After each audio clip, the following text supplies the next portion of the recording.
Hello fantasy managers and welcome back to another video from myself, Will, and fantasyfootballhub.co.uk. This one is going to be a little bit different, so if you're a regular subscriber, this one might not be for you, but this is for complete beginners. So if you've never played fantasy football before, you're wondering what all the fuss is about, you've been roped in by a few of your mates from work, then this video is for you. We'll be going over everything from signing up to building your squad, selecting your team, point scoring, making transfers, player prices, understanding chips, and also some important tips at the end on how to actually do well at fantasy football and beat your mates. So if you're a complete beginner, you come to the right place. And if there are any of your mates that you think might be interested in starting Fantasy Premier League, but they don't know anything about, then maybe share this video with them as well. Let's get into it.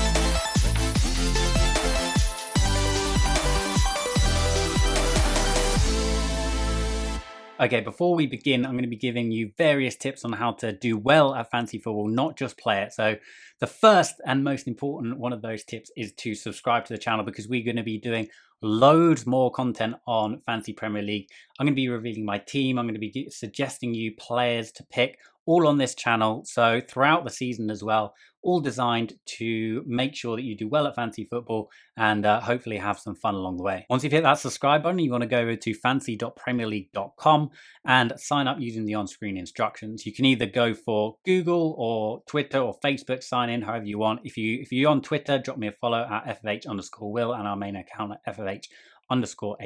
Okay, so the basic premise of Fantasy Premier League is that you select players for your fantasy team. And now if they do well in real life, they score a goal or get a clean sheet or get an assist, then you get points in your Fantasy Premier League teams. Now, as we'll come to later, selecting the right players is absolutely key. So selecting your favorite players from your favorite teams might not necessarily be the right strategy. You want to select the players that score the most fantasy points. Okay, so as you can see, you get to select 15 players and you have 100 million budget. So the likes of Mo Salah cost 12 million. The likes of Phil Barsley currently cost 4.5. It's worth noting that player prices go up and down during the season depending on how popular they are and how many points they score. What I'd suggest now is that you pause the video and have a go at selecting a squad yourself. Don't worry too much about selecting your squad at this stage, as ahead of the pre-season deadline you can make unlimited transfers. What I would suggest now is you head over to the My Team tab and you'll come up with a screen similar to this one. So out of your 15-man squad, you can select 11 players and you can actually have pretty good flexibility in terms of the formation you play. You have to have one goalkeeper and you have to have a minimum of 2 defenders, minimum of 2 midfielders and a minimum of 1 striker. But around that, you can have a lot of flexibility in terms of the formation that you play. Another thing that's worth saying is that your captaincy is very important. So I didn't know this when I first started playing. I thought I'd just stick my captain on whoever I think is the best real life player. But that's not quite how it works. Your captain scores double points every game week. So ahead of the upcoming game week, you want to make sure you select a captain that you think is going to do the best out of your whole team for that particular game week. The following game week, you can change your captain so it's not sort of set in stone for the whole season. Typically, a game week is over the weekend. It doesn't necessarily need to be that, but certainly at the start of the season, a game week is usually over a weekend. After the game week is over, then you can change your formation, you can change your captain, and you also get 1 transfer per game week. If you don't use your transfer for that particular game week, it can roll over to the next game week, but you can only have a maximum of 2 transfers in the bank. So if you roll it over the following game week again, you would only still have 2 transfers. So use it or lose it in terms of those transfer moves. And 99 times out of 100, you want to be using those transfers to make sure your team is flexible to bring in those form picks. If you want any particular game week, you can spend 4 points and make an additional transfer. That comes at a cost of 4 points and you get deducted that ahead of the upcoming game week. As a beginner, I would highly recommend that you be very, very cautious about taking points hits, and especially about taking multiple points hits. So that's the other thing. You can take a -8, a -12, or even a -16 for 4 additional transfers. I would be very, very careful about doing this, especially for beginners. When you become more experienced in the game, you can use the occasional points hits and it can be an effective strategy. Now, the other thing that's worth mentioning here is your bench. Now, your bench isn't as important as your starting 11, but it is still important. If one of your starting 11 doesn't play, then your bench player gets subbed in automatically. It's also worth saying that your bench order is very important. So in this instant, I have Phil Barsley as number 1 because I think that he is the best bench player to come in for that particular game week if one of my starting 11 didn't play. Now, another very, very important factor for any beginner player is to read the scoring matrix, and I highly recommend you do this. I'm not going to go over this in detail. If you do want to have a look at each and every factor that scores you points in FPL, then maybe pause this video and just have a read through. Overall though, for any player that plays over 60 minutes gets 2 points. If you have a defender, then getting a clean sheet for them, that's sort of their bread and butter. Defenders also get more points for goals, so if you can find a goal scoring defender, then that's absolutely gold. In terms of midfielders get 1 point for a clean sheet, 5 for a goal, and 3 for an assist. So you want to get those midfielders that are very, very attacking, almost playing as second striker or wing, or potentially even striker if they're out of position. You want to select those midfielders that play really far up the pitch. Obviously, there are exceptions. You know, Kevin De Bruyne was a higher scoring fancy Premier League player last season,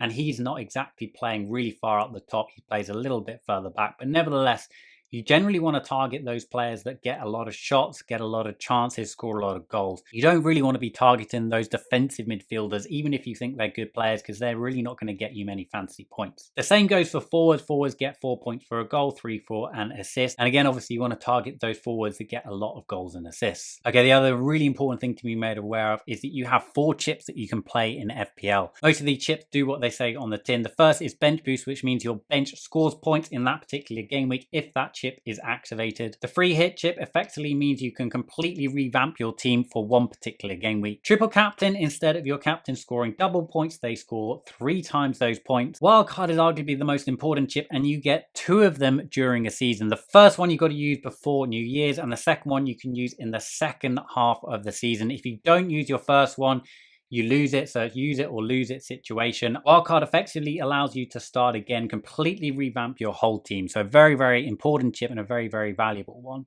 It's also worth saying that you cannot play 2 chips in the same game week. You couldn't play your bench boost and your free hit at the same time, for example. Generally speaking, new players tend to get really excited about these chips and like to play them in the first few game weeks, but actually holding on to them for the latter part of the season, certainly in terms of your bench boost, your free hit, and your triple captain, those are ones you probably want to hold on to the second half of the season. Now, the reason you want to do that is because of something called double game weeks, where you effectively get 2 fixtures from the same team in one game week. And this typically happens because of a build-up from FA Cup fixtures, etc. Not something you need to worry about now. And as I said, if you subscribe to the channel, I will be covering it in lots of detail later in the season. But for now, I'd recommend you don't use your bench boost, you don't use your free hit, and you don't use your triple captain. They will be much more effective in the second half of the season. Personally, I like to play my first wildcard between game week 4 and 6, generally speaking. But again, that's personal preference, and it depends when your team needs it most. I did promise you some tips at the end. And as I say, tip number 1, subscribe to the channel. Tip number 2, and this is a really important one for beginners, and that's actually to play the fixtures. Now, I'm recording this early in the 2021 season when the fixtures haven't actually been released yet, so I can't really give you a good example. But needless to say, you want to target players that are playing against easy opposition, because the more you do that, the more likely they are to score fancy points. Both defenders, midfielders, and strikers come into that bracket as well. The third and final tip, if you really want to beat your mates, is to join thousands and thousands of other fantasy managers and become a Fantasy Football Hub member. This gives you access to a load of other resources in terms of stats. We've got fixture tickers. We've got an incredible community. If you like a WhatsApp group, definitely join that as well. We've got arguably the best fantasy Premier League player in the world revealing his team each and every game week, so you can have a look at his thoughts and his strategies and the players that he's targeting. We've got Rate My Team tools. We've got points projections. We've got planning sheets. We've got everything you could ever need for fantasy football all under one roof. Prices are very, very accessible as well. If you use the coupon code YouTube at checkout, you'll get 25% off. I'll leave a link in the description. But otherwise, I hope you enjoyed this video. If you did, please hit the like button. And if you've got any friends that you're thinking of, want to start a league with, want to get them involved, then please share this video with them so they can get started as well. If you have any questions, please drop a comment below and I'll try my very best to get back to you. Bye for now.